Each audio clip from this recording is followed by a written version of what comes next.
श्री महाराज की चरणों में वंदना। अनंत काल की यात्रा में प्रभु महावीर ने खुद ने स्वयं ने अपने जीवन की व्यवस्था के सुधार के लिए निस्तार के भव में उन्होंने अपने विचारों का परिवर्तन किया। हमारे सामने जितने भी आदर्श है, जो भी घटना घट रही है, उसकी मूलभूत वजह यदि हम देखने जाए तो उसका स्टार्टिंग पॉइंट मन के विचार। मन के विचार से जो भी प्रकट होता है वो सीधे शरीर पर यानी कि भावों में और कार्यों में आ जाता है। मन के भाव जैसे बनते हैं ऐसे कार्य करने की हमारी भावना झंखना रहती है।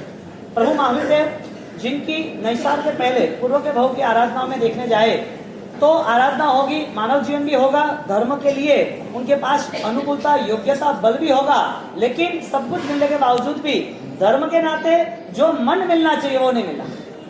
मानव भाव मिलना आसान है, कठिन होने के बावजूद भी। मानव जीवन बहुत सारा पुण्य इकट्ठा होता है, बहुत सारे भाग्य साथ मिलते हैं, बहुत कई भावों के परमात्मा के आशीर्वाद हमारे इकट्ठे होते हैं, तब ऐसी करुणा होती है, तब मानव जीवन मिलता है। फिर भी उसे कठिन कहा है। यदि मानव जीवन कठिन है तो वो मानव जीवन मिलने के बाद भी हजारों लाखों करोड़ों भाव तक मन सम्यक दर्शन से सहित हो, मन शुभ भावों से भरा हुआ हो, मन में कोई पॉजिटिविटी हो, मन हर वक्त बड़ा मन रख के प्रसन्न रहने की ख्वाहिश रखता हो, ऐसा मन मिलना बहुत कठिन है। हजारों लाखों भवों में शायद एक दो बार मानव जीवन मिल सकता है। करोड़ों भवों में करोड़ों करोड़ों की गिनती के बाद भी लाखों जीवन मानव के मिल सकते हैं। लाखों मानव के जीवन में वो मन मिलना बहुत मुश्किल है जो मन प्रभु ने बताया मार्ग पर चल सके, जो मन प्रभु ने जो वास्तविकता का एहसास कराया उसे चुन सके। यानी कि हमारे पास यदि चुनौती है तो संसार की है और सच्चाई की है।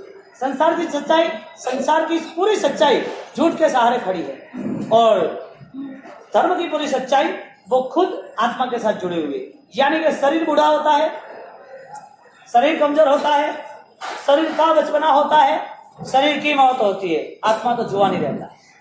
आत्मा न तो कोई मृत्यु होती है, न कोई आत्मा बीमार होता है, न कोई आत्मा बूढ़ा होता है।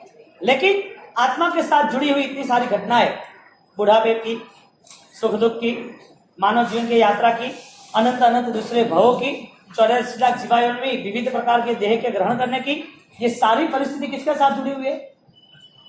आत्मा के साथ जुड़ी हुई है। आत्मा को देख लिया, आत्मा को देखने की कोशिश की, आत्मा को जब पहचानने के बाद उनके लिए कोई रास्ता चुन लिया, और रास्ता चुनने के साथ संघर्ष में भी वो रास्ते में खड़ा रहा, तो ज्ञानी कहते हैं ऐसी कठिन श्रम की परिस्थिति, ऐसी कठिन परिश्रम की यात्रा उसके लिए मोक्ष मार्ग है। दादा गुरुदेव रामकृष्ण जी महाराजा जिन्होंने इस भाव में आने के बाद, इस जीवन को समझने के बाद, जब ऋषभदास जी जब उनकी चिता जल रही है, मन बना लिया अब मुझे मेरे देह को संभालने के साथ साथ, मेरे देह से साधना करने के साथ साथ मुझे मिला हुआ जो जैन धर्म, मुझे मिला हुआ जो संस्कार है, मेरे पास रही हुई जो भी संभावना है उसको मुझे प्राप्त करना।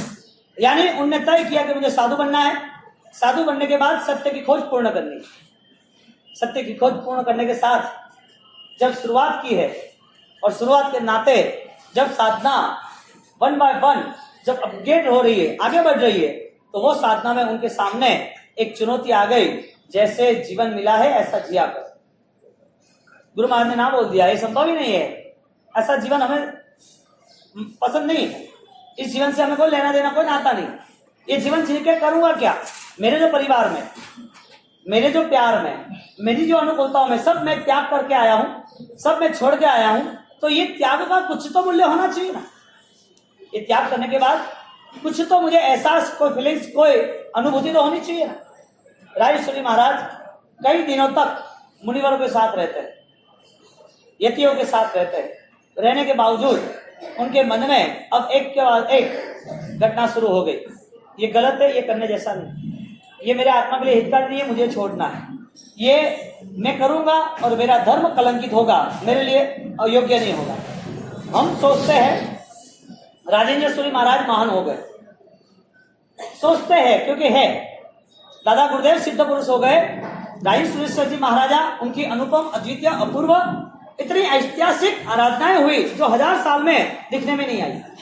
इतनी हजारों सालों की समय के अंतराल के बाद एक महापुरुष, एक दिव्य आत्मा इस पृथ्वी पर जन्म ले रहे, और दिव्य आत्मा ने जन्म लेने के बाद उन्होंने संघर्ष का लक्ष्य बनाया, आत्मा का लक्ष्य बनाया संघर्ष के साथ। और आत्मा के लक्ष्य बनाने के बाद राजपाट सब कुछ छोड़ के जो संयमी बनते हैं, और संयमी बनने के साथ जब सबके सामने उनको क्रियोद्धार करना है तब उनको भयवान बनाते हैं, उनको डराते हैं।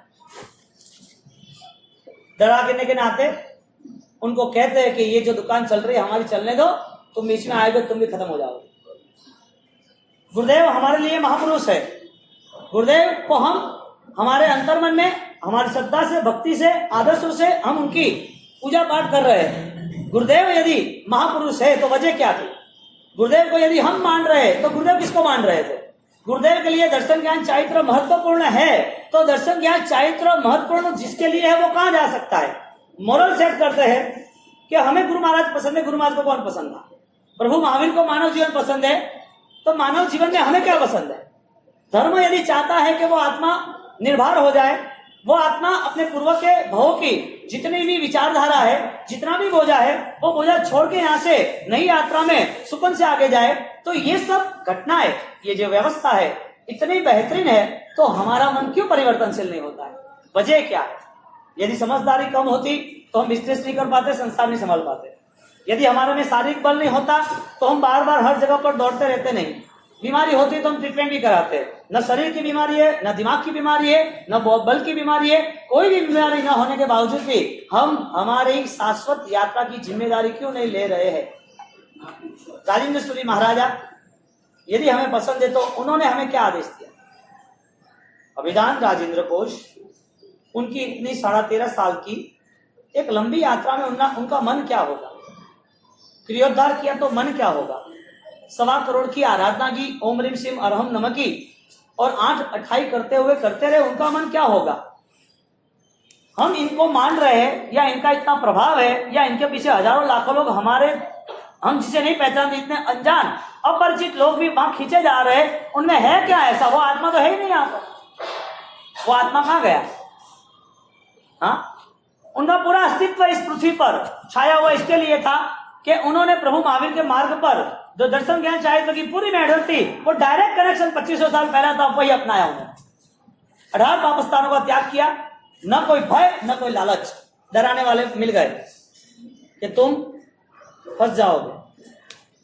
तुम्हारा यदि हमारा सामना हुआ, तुम्हारा आमने सामने यदि कोई भी लड़ाई फाइट आमना सामना हुआ तो तुम्हें मरना ही है। तुम्हारे पास कुछ नहीं। हम कई सालों से कई विधि विधान कर रहे हैं, कई सालों से लोग हमें मान रहे हैं, कई सालों से हमारी दुनिया चल रही है, और कई सालों से ये सब लोग हमारी मान्यता के साथ जुड़े हैं। तुम्हें क्रियोद्धार करना है, तुम नए आए हो आज के क्या? तुम आज क्रियोद्धार करने की बात कर रहे हो। जीवन में तुम अभी समझदारी तो है नहीं, और तुम ये बात छेड़ रहे हो, ये गलत है। सामने वाले पक्ष ने उनको गिराने की कोशिश की। बात ये चल रही है, सामने वाला कोई भी हो, यदि न भी होते, समझ लो क्रियोद्धार न भी करते, तो भी एक आत्मा का फर्ज बन रहा है, चाहे महावीर का आत्मा हो, चाहे गुरु महाराज राजेंद्र सूरी महाराज का आत्मा हो, चाहे आपके उपकारी कोई भी, आपके वरिष्ठ, आपके वडील बुजुर्ग माता पिता कोई भी हो। यहाँ आया हुआ कोई भी इंसान यदि इंसान की तरह नहीं मर सकता है तो उसका जीवन कलंकित और निष्फल। जन्म के नाते हम तो कॉमन थे, जन्म के नाते तो नेचुरल थे। बालपन था, बचपना था, तो वो बचपने में 4-5 साल की उम्र में हम एक दूसरे से लड़ते झगड़ते रहते, 2 मिनट में वापिस हो जाते थे। किसी की चीज ले लेते, किसी को चाहिए तो दे भी देते। छोटे छोटे व्यवहारों में हमारा मन सरल था। छोटे व्यवहार, छोटे बच्चे थे, व्यवहार सरल था।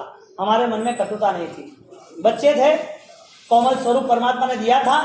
जन्म के नाते जो कुदरत ने, जो कर्म ने, जो परमात्मा ने हमें जो कुछ दिया था, उसी तरह हमें वापिस इस दुनिया में से अलविदा होना है, तब देके जाना। जन्म के नाते क्या मिला था? कोमल शरीर मिला था, सरल मन मिला था। मृत्यु के नाते क्या है हमारे पास?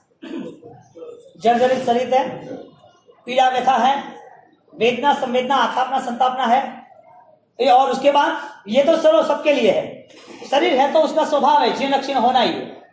लेकिन आगे की बात छोड़े तो मन कुछ छोड़ के जा रहा है कि कुछ मन लेके जा रहा है। एक बार अजब गजब की घटना हो गई। आदमी, वो लोग कई शादी में से 15-20 लोग एक शादी में से गांव में से दूसरे गांव जा रहे थे। रात का समय था, थके पके बहुत थे। उन्होंने सोचा कि अभी सुबह ही आएंगे, तो क्या आसपास में एक बहुत बड़ी नदी है, वहां जाके विश्राम कर लेते हैं। 15 लोगों ने मन बनाया, शादी में से निकल के वहां पर विश्राम किया। विश्राम करने के नाते उन लोगों ने जगह ढूंढी, तो जगह ढूंढने के नाते वो लोग एक नाव में सो गए। नींद बहुत गहरी आ चुकी थी, सुबह की सूरज की किरणें उनको उठा रही थी। उठाया तो पता चला हम दरिया के बीचों बीच, यानी कि नदी को बीचों बीच आ गए। कैसे आए, क्या हुआ, आसपास देख रहे, देखा तो धीरे धीरे धीरे धीरे किनारा छूट गया था, नाव आगे बह गई थी। और किनारा छूटने के साथ उस नाव में बैठे हुए 15 आए थे, देख रहे अब हमको पहुंचना है, कैसे पहुंचे। कुछ भी करके वापस पहुंच गए। पहुंचने के बाद वापस किनारे से जंजीर से नाव को बांध दी। ये बात बहुत सिंपल है, वो वहां आगे कैसे बढ़े? जंजीर होती तो आगे बढ़ते नहीं बढ़ते, और जंजीर बंधी होती तो। ज्ञानी ये कह रहे कि किनारा वो हमारा शरीर है, जंजीर हमारा मन है, और बोट वो हमारी नाव है। नाव हमारी आत्मा। जो जंजीर है वो विचार है। आदमी अंत समय में शरीर छोड़ने की तैयारी होती है, शरीर छूटने की तैयारी होती है, देह विलीन होता है, विलीन होने की तैयारी हो चुकी है, मृत्यु करीब है, अंतिम सांसें गिनी जा रही है। शरीर में अभी दिखना, देखना, बोलना, खाना, पीना, चलना, कमजोरियां ने घेर लिया है, अब आगे नहीं बढ़ सकता है। तृष्णा न जीर्णा वैमेव जीर्णा, खुद जीर्ण क्षीण होता जाता है, मानसिक तृष्णा जीर्ण क्षीण नहीं होती। मन के परिणाम अशुभ, गलत, वचन में कटुता, किसी के साथ अनाप शनाप बोलना, चालना, बैठना, उठना, उनकी हर कोई प्रवृत्ति में कहीं ना कहीं राक्षसी प्रवृत्ति दिख रही है। हर कोई वृत्ति में, दिमाग में मिथ्यात्व दिख रहा है। ज्ञानी कह रहे हैं कि वो यदि बंधी रहती साकड़, जंजीरें, वो जंजीर बंधी रहती तो चाहे कुछ भी होता, कोई भी, कितने भी लोग बैठे होते, मुसाफिर होने के बावजूद भी वो नाव आगे नहीं बढ़ती, क्योंकि जंजीर से बंधी हुई, वो वहां ही रुकती। बात यह है, यदि जिस विचार को लेकर हम मर जाते हैं तो हमारा देह खत्म हुआ है, हमारे विचार खत्म नहीं। यानी कि पूरा जीवन, शास्त्रकार कह रहे हैं, संसार का पूरा जीवन सिर्फ विचारों के अधीन जीना है। विचारों के अधीन जीना है। तुम्हारे मन को, तुम्हारे विचार को, जो विचार हर बार कर्म को आमंत्रण दे रहा है, हर बार नई गतियों का बुकिंग हो रहा है, हर बार सुख या दुख उसके टाइम के हिसाब से वो आने लगेगा। तो कर्म का उदय हो और दुखी हो, कर्म अच्छा हो और सुखी हो, कर्म है तो सब कुछ है, ये फालतू बातें अज्ञानी लोगों के लिए। ज्ञानी लोगों के लिए एक ही बात है, मैं मेरे सम्यक दर्शन को, मेरी आत्मा को सही ढंग से सुकून मिले ऐसा जीवन व्यतीत करूंगा। यानी कि कर्म के जीवन पे, कर्म के नाम पे वो खड़ा नहीं रहेगा। खड़ा कहाँ रहेगा? विचार के नाम पर। मेरे मन को पहले स्टेबलाइज कराओ, मेरे मन को पहले स्थिर करो, मेरी मन की जो भी धारणा है उसको मैं परिवर्तन में ले जाऊं। क्षमा याचना का धर्म संवत्सरी महापर्व का वो क्रिया से ज्यादा है या क्षमा भाव से ज्यादा है? क्षमा भाव से ज्यादा। इसके लिए क्रिया नहीं करनी, लेकिन क्रिया में जो रिएक्शन था, क्रिया करते वक्त मन जो वैर भाव का था, क्रिया करते वक्त मन में जो दुर्भावनाएं थी, उस मन को छूने के लिए 1.5 महीना बताया। इस मन को पकड़ने के लिए, मन का निरीक्षण करने के लिए ज्ञानियों ने 1.5 महीना बताया कि भाई तो हर बार अपने मन की दीवारों को तोड़ना सीख, धीरे धीरे तोड़, एक एक हथौड़ा मार, बुलडोजर नहीं है तो। यदि हथौड़ा है तो जोर से मार। दीवार यदि तोड़नी है लंबे समय की, जो दीवार विचारों की है, जो दीवार दुर्भावनाओं की, दुर्धारणाओं की है, जो विचार मन में रहे हुए अपराध भाव की, पूर्व के भाव की लेके, कितने सारे बोझों को लेके हम चलते हैं, इतनी विचारधारा को लेके यदि हम क्रिएट करते हैं, यदि समझ सकते हैं, तो पर्वाधिराज पर्व महापर्युषण हमारे लिए महास्वागत और शंखनाद का एक मंगल ध्वनि है। और वो ध्वनि हर किसी को सुनाई देगी, हर किसी को सुनाई नहीं देगी। शंखनाद किसको सुनाई देता है? इंसान होते उसको सुनाई देता है, कि जो सुनने वाला हो तो उसको सुनाई देता है। कोई बहरा आदमी हो, ट्रैफिक जाम हो और उसको गाड़ी दे दी हो चलाने के लिए, कम सुनता हो? बहरा नहीं हो, छोड़ो, मशीन है, और गाड़ी में ही बैठा है, सब पैक, ऐसी गाड़ी और चला रहा है, अब क्या करना? या तो उसने ऐसा पार्किंग किया कि पीछे वाले को परेशानी होती है, कितना भी हॉर्न बजाओ। हाँ, कई बार ऐसा ही होता है, धर्म की बातें सुनती है, सुना सुना ही रह गया। क्या कहते हैं?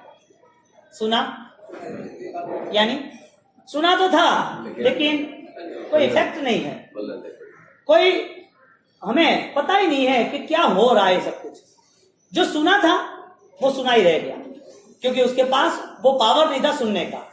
यानी कह रहे कि जिसके पास माइंड डेड है, यानी कि थॉट्स डेड है, अनकॉन्शियस माइंड है, विचार शून्य जो है, उसके लिए जो भी कोई बात आएगी वो बात सिर्फ उसको विचारों से यानी कि बुद्धि से आनंद देगा, लेकिन परिवर्तन से आनंद नहीं आएगा। शंखनाद की मंगल ध्वनि जिसके जीवन में मंगल का उदय होता है उसके लिए ही है। परमात्मा की ज्ञान की बातें, परमात्मा की समोषण की बातें सबको पल्ले नहीं पड़ी।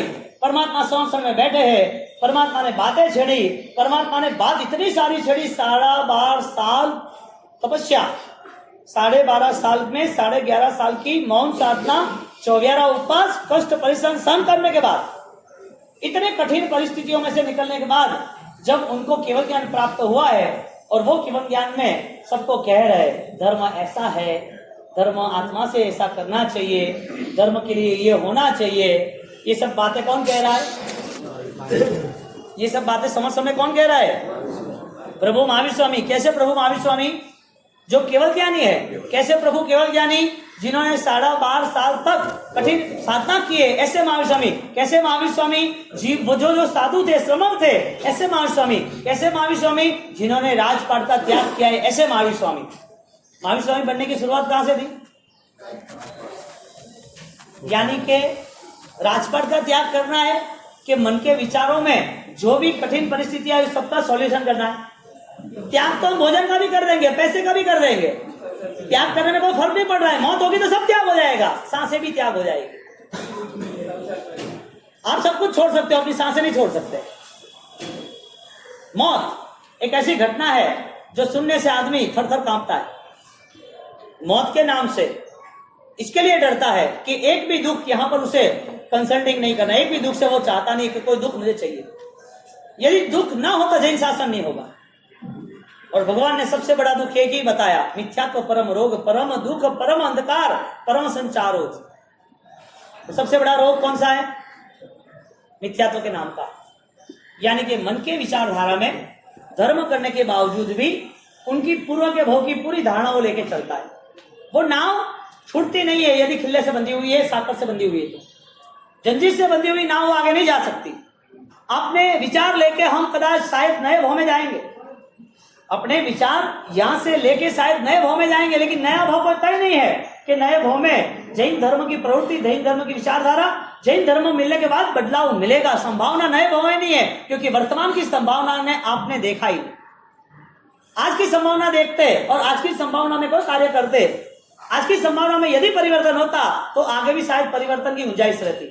राजेश्वरेश्वर जी महाराजा, उन्होंने सामने चैलेंज खड़ी कर दी, चुनौती ले ली कि मुझे कुछ भी हो, मुझे कोई फर्क नहीं पड़ता है। मारने वाला कभी बड़ा होता ही नहीं, और मरता है वो भी बड़ा होता नहीं। मरता क्या है? शरीर या आत्मा। यहां से मेरी देह जाएगी ना, तुम मुझे मेरे पास से छीन क्या लोगे? मैंने तो सब कुछ छोड़ दिया है, पैसे, परिवार, सब कुछ छोड़ के आया हूं। मैं निकला तब तो मैंने गहने से, सोने से मैंने बलिदान दिया है। कैसे महान गुरु, और महान गुरु की महानता कैसी? हाँ, न कोई भय, न कोई लालच, और न कोई ऐसा मन में अशुभ परिणाम कि जिसके हिसाब से उसकी साधना, उसका जीवन, उसका प्यार पूरा समाप्त हो जाए। उन्हें बलिदान दिया अपने प्यार का, अपने परिवार का, छोड़ के आए। साधना की शुरुआत है। अब वो साधना की शुरुआत में उन्होंने तय किया कि अभी कुछ भी हिसाब से अब मेरे जीवन को, मेरी आत्मा को गलत रास्ते पे नहीं ले जाना। और वो तय करने के नाते जब क्रियोद्धार की शुरुआत हुई तो कथा आपको पता है, आपको कथा का बोध पता है। बात यह है कि इस कथा को लेके प्रभु महावीर स्वामी भी इसी भाव में थे। मानव के जीवन में दादा गुरुदेव सिद्ध पुरुष राजेंद्र सूरी महाराज, युग महर्षि भी इसी भाव में थे। मानव का ही देह थे। वो जब थे तब यही दुनिया थी, यही परिवार था, यही घर, यही मकान, यही सुखशीलता, यही खाना पीना, यही कपड़े, यही बैठना उठना, यही गहने, यही सोना चांदी, यही पूरा राज भंडार और यही पूरे पैसे के अंबार लगे हुए थे। हीरा माणिक मोती सब कुछ उनके पास था। वो उसी समय में इस पृथ्वी पर थे, प्रभु महावीर भी उसी समय इस पृथ्वी पर थे, वही 2600 साल के बाद वो भी हम भी इसी पृथ्वी पर है। क्या आसमान बदला, तारे बदले, चांद बदला, पृथ्वी बदली, नदी बदली, भोजन खाना पीना रहना उठना वो बदला, बदला क्या नहीं, क्या बदला? हाँ साहब, बदला क्या? जो आदमी हॉर्न बजाने के बाद भी नष्ट रहता, कहने का मतलब ज्ञान की यदि चक्षु न खुले तो, जो देख ही नहीं सकता है वो शायद गिर सकता है, जो देख ही नहीं सकता है वो ठोकर खा के शायद लहूलुहान हो सकता है, परेशान हो सकता है, उसके जीवन में घाव आता है, पीड़ा आती है। देखने के बाद भी वो यदि सही ढंग से काम न करे तो, घर में सब्जी संभालनी है, सब्जी संभालने वाला उंगली क्यों नहीं संभालता? सब्जी संभालने वाले की उंगली क्यों नहीं कटती? हाँ, यदि वो समझदारी नहीं होती तो। छोटा बच्चा एक है, अनसमझन यानी कि अनकॉन्शियस, समझदारी जहां पर कम पड़ रही है, आप समझदार हो, लेकिन यहां पर दादा गुरुदेव हमको एक निर्देश उद्देश्य सिद्ध करने के लिए कह रहे हैं कि जो समझदारी है वो संसार के लिए है, समझदारी है वो संसार की कुछ परिस्थितियों को पाने के लिए है, जो समझदारी है वो जो हम जिम्मेदारी संसार की, परिवार की, बच्चों की, दुकानदारी की, समाज की लेकर बैठे उसके लिए है। वो समझदारी के नाते हम जी रहे थे, लेकिन दादा गुरुदेव राजेश्वरी महाराज कह रहे वो समझदारी यदि तेरी है तो भी उससे आगे की समझदारी तू नहीं पाया, उस हिसाब से तेरी यात्रा और कठिन बनेगी। यानी कि आगे जाने के बाद तुझे अच्छा जीवन मिलेगा वो भूल जाना। एक छोटा बच्चा है, 6-8 महीने का है, घर में चल रहा है, चल तो नहीं रहा है लेकिन 2 हाथ 2 पैर से आगे पीछे घूम रहा है। आगे पीछे घूमने के बाद मम्मी उसकी रसोई पका रही है किचन में, खाना बनाने के बाद वो उसके ध्यान में है और छोटा बच्चा धीरे धीरे धीरे वो सीधा वहां चला जा रहा है बाथरूम में, या तो किचन में कहीं पर जहां पर एसिड पड़ा है वहां पर गया। एसिड के नाम से ऐसा होता है। आगे कुछ बोलूं? छोटा बच्चा वहां जा रहा है खेलता खेलता, और खेलते खेलते वहां जाने के बाद जब वो कांच की बोतल खोल देता है, मम्मी खाना पका रही देख नहीं रही है, और वो पूरा एसिड उसके हाथ में पड़ गया, गिर गया। उसके हाथ में पूरा एसिड गिरा, क्या हो सकता है? आपने कभी ऐसा किया बड़े हुए उसके बाद एसिड को चेक किया हाथ में डाल के? समझदार व्यक्ति वो गलत रास्ते नहीं चुनते, समझदार व्यक्ति वो विपरीत अवस्था में नहीं जाते। समझदार व्यक्ति वो दवाई भी, यदि उसमें दवाई में लिक्विड में भी वो पॉइजन लिखा होता है तो उसको समझ है कि डॉक्टर ने सोच समझ के मुझे दिया है, उसको मेरे पूछने नहीं जाना है कि डॉक्टर ये सिरप है, सिरप में थोड़ा सा कंटेंट में पॉइजन लिखा है तो पॉइजन मुझे लेना कि नहीं लेना, वो पूछने नहीं जाता है। यदि वो पूछने गया तो वो कहता है तू डॉक्टर के मैं डॉक्टर हूं, तुझे लेना हो तो ले, नहीं लेना तो चल घर पे जा। बात इतनी है कि समझदार व्यक्ति वो अपना हित वो समझ सकता है, अहित गलत बुरा वो कौन करता है? खुद अपना आप का नहीं कर सकता है। यहाँ दादा गुरुदेव राजेश्वरी महाराज कह रहे कि अपना हित करना है तो हमें समय के पार, शरीर के पार, धन के पार जो है उसे देखना पड़ेगा, समझना पड़ेगा। शरीर के पार हमारी आत्मा, धन के पार निष्प्रभता है, समय के पार शाश्वत ऐसा सुख है, लेकिन हम समय के साथ, काल के साथ जुड़े हुए, अनंत काल की यात्रा। हम धन के साथ जुड़े हैं और धनवान, हम शरीर के साथ जुड़े और अच्छा शरीर और अनुकूलता और टेस्टिंग। ज्ञानी कहते हैं कोई भी चीज आपको मिली है तो उसका आप उपयोग करो, अच्छी बात है, लेकिन इस उपयोग के नाते वो सब्जी संभालना और आंगली कटना ऐसा नहीं होना चाहिए। समझदारी ये है कि वो चीज हमें दुर्गति में ना ले जाए, वो चीज जो हमारे आसपास है वो हमारी दुर्गति ना बढ़ाए। हमारी कंडीशन क्या हो रही है? दिन प्रतिदिन धर्म समझने के बाद, या तो धर्म समझना नहीं है, धर्म करना ही है, उसके बाद हमारे साथ पाप के रास्ते नए खड़े हो चुके हैं। दादा गुरुदेव नेमिनाथ भगवान की अच्छी सी सज्जा है, उसमें कह रहे हैं धिक धिक संसार ने, धिक धिक मोह जंजाल जी, सगुर नहीं कोई जगत मां, दिसे आड़ पंपाल जी, छोड़ी चाल्या रे नेम मुजवणी, छोड़ी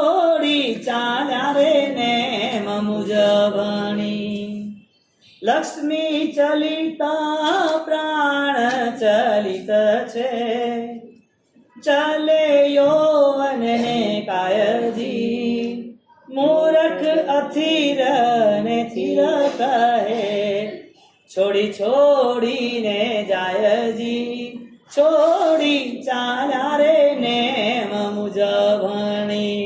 गुरु महाराज ने यह निर्देश किया कि तुम मूर्ख हो। मैं नहीं कह रहा हूं, गुरु महाराज कह रहे हैं। क्या कह रहे हैं?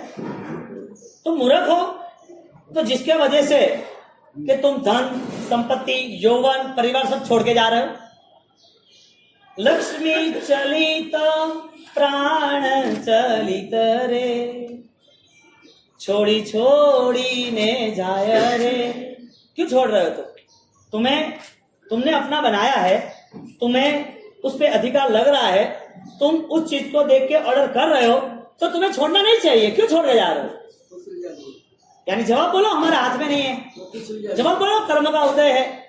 अब जवाब दो कि अभी इसका क्या भरोसा है। वही जवाब जब पाने की कोशिश की तब रखा होता तो, वही जवाब जब तुम उसको पाने के लिए उनके लिए मन बनाया था तभी आपने सोचा होता तो। मन की धारणाएं गलत रास्ता चुन रही है। दादा गुरुदेव राय सुमान ने चुनौती खड़ी कर दी, कुछ भी हो जाए मैं भय के नाते मेरा धर्म का रास्ता नहीं छोड़ूंगा, मैं लालच के रास्ते धर्म का रास्ता नहीं छोड़ूंगा। अंतिम सांस तक मेरी आत्मा के लिए जो सुकून है, मेरी आत्मा के लिए जो सही है, मेरे आत्मा को जो उजागर और अभ्युदय के लिए कहीं नया रास्ता मिल रहा है, तो मेरी यात्रा अस्खलित अखंडित प्रवाहितशील रहेगी। दादा गुरुदेव ऐसे ही महापुरुष नहीं बने हैं। यदि इनको धर्म आराधना पसंद थी, यदि उनके विचारों से उन्हें हजारों लाखों श्लोक प्रमाण साहित्य अभिधान राजन कोश वो जैन समाज के लिए उन्होंने दे दिया और हजारों सालों में न हुई रचना उन्होंने की, ऐसा महान ग्रंथ जब हमारे सामने है तो वो क्या है? Is the lot of information. ये सही विचारों का समूह है और इतने सारे विचार जब उन्होंने रखे हैं तो इस गुरु को सिर पे रखने के बाद हमारे पास पॉजिटिव थॉट्स के लेवल पर कुछ नहीं, विचार के स्तर पर कुछ नहीं। समझदारी, साथ सब्जी के साथ साथ उंगली न कटनी चाहिए। समझदारी, एसिड हाथ में नहीं डालना चाहिए। समझदारी, क्रिया करते वक्त कहीं पर अज्ञान नहीं होना चाहिए। समझदारी, क्रिया करते करते हमारा काम ऐसा नहीं होना चाहिए कि कोई ऐसा ना कि वो धर्म कर रहा है और पाप भी कर रहा है। ऐसा कैसा है? इसको धर्म पसंद है, वो जिम्मेदार है, फिर किसका स्वभाव कैसा है? वो बड़ा मन नहीं रख सकता, जीवन में परिवर्तन नहीं ला सकता, उसके विचार में उसको खुद को सुधरने का बात नहीं है। मृत्यु के साथ यदि सब कुछ छूट जाने वाला है तो मृत्यु के साथ क्या आने वाला है? नया भाग्य निर्माण करे, नया भाग्य निर्माण करे, वह हमारी चुनौती है जो दादा गुरुदेव ने यहां पर चुनौती स्वीकारी और क्रियोद्धार शुरू किया। और क्रियोद्धार वैसे ही नहीं हुआ है, ऐसे ही 111 साल और जन्म को लेकर पौने 200 साल तक 190 साल 200 साल करीब होने आए। ऐसे ही ये महापुरुष पूजनीय नहीं है। उन्होंने अपने जीवन को प्रभु महावीर की श्रृंखला से जोड़ दिया था कि मेरे महावीर ने कष्ट सहन किए, मुझे करना ही है। प्रभु महावीर की परंपरा में उन्होंने तपस्या की है, 12.5 साल की आराधना की है। मैं भी आत्म ध्यान में ओम ह्रीम श्रीम हरम नमः 828 नॉन स्टॉप वो करते रहे, 1.25 करोड़ का जाप किया। मेरे प्रभु महावीर अंतिम समय में जब समाधिमय हुए तब उत्तराधन सूत्र की देशना थी दिवाली माते।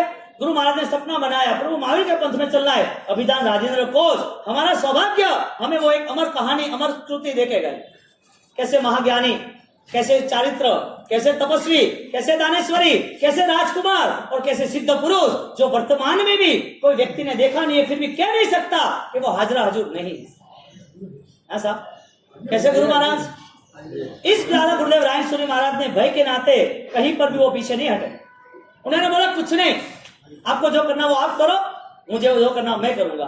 कभी भी सांच को आंच नहीं। सत्य आज ही तो कल सूरज की तरह है, उसमें बादल आएंगे लेकिन कम समय तक, शॉर्ट टाइम के लिए वो कॉटिंग है। जैसे ही बादल गए नहीं और वो उजाला चारों ओर पब्लिक के सामने आया है। सूरज वो सूरज ही है, उसको कोई बिगाड़ नहीं सकता, ढांक नहीं सकता, चाहे इसके ऊपर कितने भी धुएं डाले। सूरज की तेज रोशनी, सूरज की तेजस्विता, सूर्य का जो गुण है, सूर्य की जो लंबी यात्रा है, उसे कोई रोक नहीं सकता। एक समय तो 1 घंटे में यदि बादल रुक गए, 2 घंटे रुक गए, 3 घंटे रुक गए, 10 दिन रुक गए, जब भी समय आएगा सूरज सब बादलों को चीर के पृथ्वी पे आ जाए। दादा गुरुदेव पीछे नहीं हटे, सत्य सत्य होता है, सांच को आंच नहीं होती है। और गुरुदेव ने कदम उठाया और कदम उठाने के बाद बैटिंग शुरू की। अब मुझे क्रियोद्धार करना है, जीर्णोद्धार के साथ करना है, जीवन के उद्धार के साथ करना है। और वो क्रियोद्धार का उन्होंने शंखनाद शुरू कर दिया। हम ये कहते हैं कि ये बात हमें पता है। इस बात को लेकर हम ये कहना चाहते हैं कि उनके मन में यदि अपनी आत्मा की इतनी सजगता थी, अपनी आत्मा के लिए इतने वो जागरूक और अवेयरनेस, इतने वो जागरण अवस्था में थे, साक्षी भाव में थे, ज्ञाता दृष्टा में थे, और ऐसे महापुरुष यदि हमें मिले हैं, उनसे हमने क्या लिया, उनसे हम क्या ले सकते हैं, उनके मन को हम क्या परख सकते हैं, उनके पीछे हम चल सकते हैं, तो हमारे पास कैपेसिटी क्या है। यदि ये महापुरुष हम नहीं होंगे तो भी उनको पूजने वाले करोड़ों लोग मिलने वाले हैं। हम उसके लिए कर क्या सकते हैं, किया क्या है हमने, ऐसा किया क्या है। मोहन खेड़ा की यात्रा की है ज्यादा से ज्यादा, और ज्यादा देखना हो तो गुरु सातम की भव्य हमने उत्सव मनाया है गुरु सातम का। और ज्यादा कर सकते हो तो गुरु सातम के आमिल कर सकते हैं, और ज्यादा कर सकते हैं तो हर गुरुवार को आमिल, और ये आमिल लंबी यात्रा चल सकती है। और ज्यादा कर सकते हो तो हजारों लोगों को हम मोहन खेड़ा लेके जाएंगे, गुरु महाराज के दर्शन कराएंगे, दादा गुरुदेव का जन्मभूमि जब भरतपुर है, आचार्य भगवान ने जो सपना बनाया वहां पर हम लेके जाएंगे। हम कर क्या सकते हैं एक सदगुरु के लिए, जो गुरु परमात्मा के रूप में यहाँ पर अवतरण इस पृथ्वी पर हुए। यदि हमें कुछ करना है तो 1000 चीज नहीं करनी है। 1000 चीज करने के लिए हमारे पास टाइम ही नहीं है, 1000 चीज के लिए हमारे पास बल भी नहीं है, हजारों चीज करने के लिए हमारे पास वो समय की अनुकूलता के साथ वो व्यवस्था भी नहीं है। ज्ञानी कहते हैं तुम्हें उनके लिए कुछ करना ही है, बहुत कुछ करना है तो एक ही काम कर, चेंज द माइंड। जो डेड माइंड है उसे एक्टिवेट बना दो, जो विचार शून्य है वो विचार सक्रिय बना दो, जो परिणाम आपके अशुभ है उसको शुभ बना दो। बस उनको यही प्रसादी चाहिए, उनकी ये आरती है। मिथ्यातिमिर विनाशक, हाँ क्या शब्द है, मिथ्यातिमिर विनाशक, गुरु चिंतामणि देवा, मनवांछित फलदाता, मनवांछित फलदाता, गुरु सेवा। ओम जय जय। कैसे गुरुदेव है, मिथ्यात्व के चूर्ण करने वाले। हमने पूरा शीर्षासन कर दिया, इच्छा पूरा, मनवांछित पूरा क्या बना दिया, पूरा शीर्षासन हो गया। उनको आप देख क्या सकते हो, बात इतनी चल रही है। उन्होंने जो पाया वो किस वजह से पाया है वो हमें समझना जरूरी है। उन्होंने इतने कठिन संघर्ष किया, और कठिन संघर्ष के बाद 1000 लोगों के सामने खड़े रहे, सारे दुश्मन उनको गिराने की तैयारी करे। गुरु महाराज के गिराने वाला कभी भी बड़ा हो ही नहीं सकता, गलत करने वाला कभी सक्सेस सफल हो ही नहीं सकता। पृथ्वी सत्य के सहारे चल रही है, झूठ के सहारे कभी नहीं चल रही है। झूठ के सिर्फ 4 ही कदम होते हैं, वो भी मिट्टी के होते हैं, गिर जाएंगे, क्योंकि मिट्टी का श्रृंगार कभी भी टिकता नहीं है। और मिट्टी के श्रृंगार वाला यानी कि झूठ पे रहने वाला, 18 पापों पे रहने वाला, वो यहाँ आया तो है, यात्रा उसकी कम समय की है। मृत्यु के साथ साथ वो कुछ नहीं छोड़ पाएगा, तो और हजारों लाखों मृत्यु उसको ऐसे ही मिलने वाली है। उसके जन्म मरण के चक्कर छूटेगा नहीं। यहाँ पर गुरुदेव कह रहे हैं कि तुम्हें सब कुछ छोड़ना है तो तुम पकड़ के क्यों रखते हो। हाँ, नाव छूट जाती है ना किनारे से, वजह उनने छोड़ दिया। वही किनारे पे नाव जंजीर से बंधी होती तो वो नहीं छूटती। अंत समय तक हमारी लालसा ही नहीं छूटती, मन के दुष्परिणाम नहीं छूटते, क्योंकि हमने अंत समय जैसा कुछ माना ही नहीं है। मौत कब आएगी किसी को पूछो, अभी थोड़ी आनी है। अभी तो ऐसे 90 साल तो जिए ना। अच्छा डॉक्टर हमने अरेंज किया है, अच्छी रेगुलर ट्रीटमेंट चल रही है, रेगुलर चेकअप चल रहा है, बीपी शुगर सब 2 महीने में टेबलेट नॉर्मल हो रहा है, थायराइड वगैरह ये सब कुछ अच्छा है। अभी थोड़ी मरना है। पाउसी से बात करो, मरवाड़ी तो कल आओ नहीं, मतलब भी आगा घनी के मरनू करने हटे, अरे मरनू थोड़ी जरूरी है क्या, मरवाड़ी बात छोड़ो। पाउसी हटे तो हावल है, खाई पी मस्त रह रहे हो, है समाज बैठो है। अरे भगवान प्रभु महावीर जैसे भी इस देह को छोड़ के गए, ये महापुरुष भी देह को छोड़ के गए। मृत्यु से तुम बच नहीं सकते, मृत्यु को भूलना हो तो भूल जाओ। मौत को यदि चकमा देना है, उसके साथ आपको यदि खेल खेलना है तो खेल लो, मगर वो कहीं पे आके पकड़ लेगी। वो राजा था ना, उसको मौत का डर बताया था ना, हाँ वो 7 दिन वाला राजा, और वो सामने आया 7 दिन के बाद क्या हो रहा है, अपन 5 मिनट के बाद लेते हैं। चलो कांतिलाल जी, हाँ बस लास्ट डे है ना। बोलो श्री शंखेश्वर पार्श्वनाथ भगवान गुरुदेव के समय में महाराज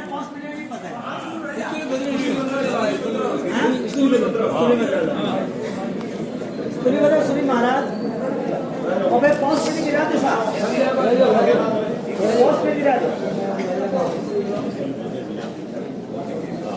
सूर्यभद्र श्री महाराज महल में प्रवेश करते हैं कोसा के, और कोसा के घर में उनने साज सज्जा बना दिया है, श्रृंगार बना दिया है। कोसा ने प्लान शुरू कर दिया कुछ भी हिसाब से उनको गिराना है। अभी समझ गए कि उनके पास धर्म की बहुत गहराई है, उनके मन को विचलित करना बहुत कठिन है। अब विचलित करने के लिए उसके और इमोशनल यानी कि इमोशनल ब्लैकमेल करना पड़ेगा। ऐसे राग के प्रभाव में उनका मन तैयार करना पड़ेगा। तो उन्होंने तैयारी की, और तैयारी की तो जितना दर्द दिखाऊंगी इतना वो पिघलेंगे। जितनी कठिनाई या तो जितना राग के वचन जितने में लागने के साथ, सरलता के साथ जितना खुद नम्र बनते जाऊंगी इतना वो क्लियर होते जाएंगे। क्योंकि उन्होंने तो सब कुछ चैलेंज खड़ी कर दी, चैलेंज मान लिए, अब उनको हराना, उनको खिसकाना कठिन है। इधर उन्होंने कह दिया मैं आपके लिए इतने टाइम से इंतजार करती हूँ, मैं आपकी हूँ, आप आ रहे थे, मैं राजी हो चुकी, आपके आने के नाते मैंने गौ लिया, तोरण है, दीपक है, सुगंधी वातावरण सब कुछ तैयार कर दिया। और मेरे मन में आप जाने के बाद मेरे मन में आपके अलावा कोई है भी नहीं, आप ही मेरे प्रीतम हो। आवो पधारो प्रीतम पामो नाओ स्वामी, मैं तो बैठी बैठी जो थोड़ी बातो मोरा राज, मने वरदी नारी ओ रुगणिया में हो राज, मने वरदी नारी ओ रुगणिया। कहते गया 12 साल तक आपने मैं प्रीतम मान्या, आपे मने मान्या, અને 12 साल बाद आज 12 મહિનાનો વિયોગ હો તો આપણે મારા હાથે રહેવું જરૂરી है। मैं आपरा वास्ते જ हूँ અને आज મારા मन में कोई नहीं है।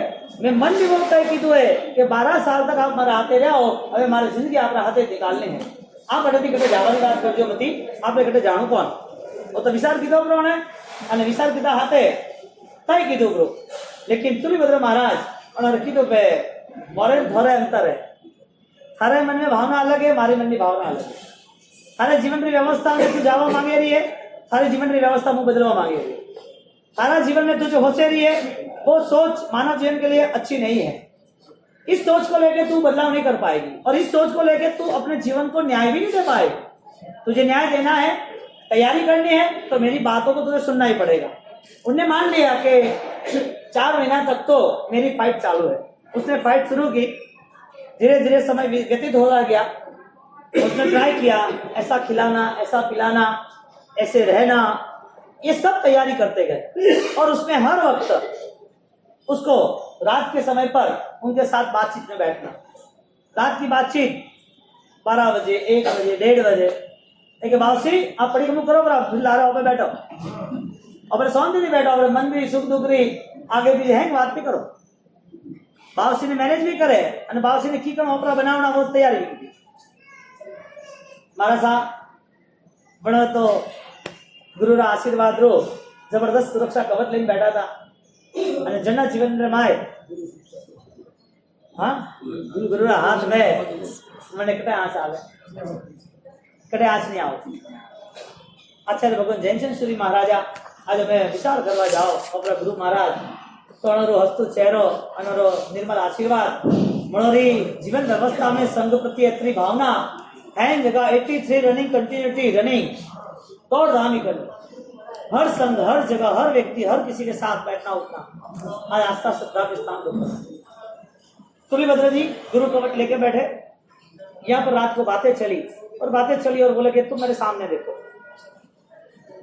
मैं बात सुनूं, मैं बात बोलूं, आप सुनो, मुझे वो बताओ कि ये दुनिया पूरी जो जी रही है शरीर के नाते, संबंध के नाते, परिवार के नाते, तो तुम्हारे मन में ऐसी कोई घटना नहीं घटती है। तुम ये सब छोड़ के बैठे तो अकेलापन नहीं लग रहा है? अच्छा तुम्हें अच्छा लग रहा है, ठीक, जाने दो। तो हम तो यहाँ पर न खाते हैं न पीते हैं, खाते तो याद कर देंगे सूर्यभद्र क्या करते होगे, सूर्यभद्र जी कहाँ गए होगे, मुझे छोड़ के क्या क्यों चले गए होगे। हम खाना खाते तो याद करते उन्होंने कैसा खाना खाया होगा, वो क्या खा रहे होगे, वो कैसे सो रहे होगे, किसके साथ सो रहे होगे, उनके गुरु उनको साथ दे रहे कि नहीं दे रहे होगे, सोते वक्त कौन सी जगह कैसी होगी? हम सोते हैं तो स्थूलिभद्र, खाते हैं तो स्थूलिभद्र, हम बैठे उठे स्थूलिभद्र, हम अकेले रहते हैं, सब सन्नाटा छाया हुआ है, घर पूरा श्मशान हो चुका है, हम आपके लिए ही पूरे दिन रात सोच रहे हैं, हमारा पूरा विचार, हमारा मन पूरा ब्लॉक हैंग हो चुका है, आपके अलावा कुछ सोच ही नहीं रहे, और हम आपके लिए इतनी सारी सोच बना रहे, आपको कुछ हो नहीं रहा है, इतनी सारी बातें घुमा फिरा के आराम से पोलसन करके चकमक करके ऐसी तरह बेहतरीन तरह उनको रजू करती है, और वो रजुआत के साथ वो स्थूलिभद्र सुनते हैं।